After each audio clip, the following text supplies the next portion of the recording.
The sweet coming of spring has come sour for most of Nebraska, as a quick spring thaw, rainstorms, a wet winter, and the damage of dams caused immense flooding all across the state. Although gratefully a majority of Millard West students do not live in the impacted zone, for students like sophomore Tyler Merkel, this flood has impacted all aspects of his life, in and outside of school. First of all, I couldn't go home for 5 days, and that was during spring break, so that was tough. And then we had a bunch of stuff in the basement got ruined, so we had to move a bunch of that out, so now we have to replace all of that. Furniture is probably destroyed, so we have to replace that too. And it's just tough because all the other houses are completely submerged. Our house got lucky, it was just barely, but all the other houses in the surrounding neighborhoods were completely gone. So all the roads to my house are destroyed, and it's been just rough with that. So getting here to school is about 35 minutes now instead of the normal 15, and it's kind of it gets really annoying, but you just have to push through it. So Despite most of Millard not being greatly impacted by the flood, the community still felt the responsibility to help our fellow Nebraskans out west. On March 20th, during spring break, Millard Public Schools organized a collection of flood relief supplies.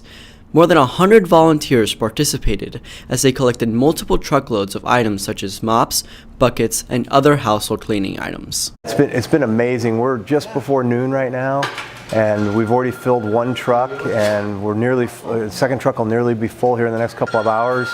Our community has just been unbelievable. Later on that week, on March 22nd, the girls' soccer team decided to take their day off of practice to assemble sack lunches for the first responders helping in the flood.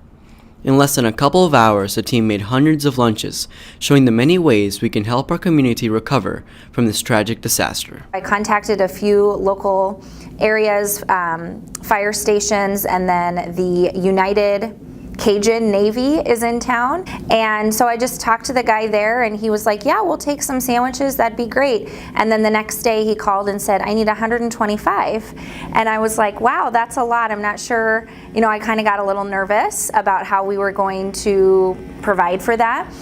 We didn't get a final count with how many we fed, but it was close to at least 200 sack lunches, an additional maybe 50 sandwiches, and then plates of cookies and beef jerky and water, and it was really neat to see all the girls come together and then deliver all this stuff on their own. After so much success in volunteerism with school organizations this past couple of weeks, teachers and staff want students to notice the grand impact they can make even with the smallest contribution. Sometimes people feel like they have to give so much in order for that giving to matter.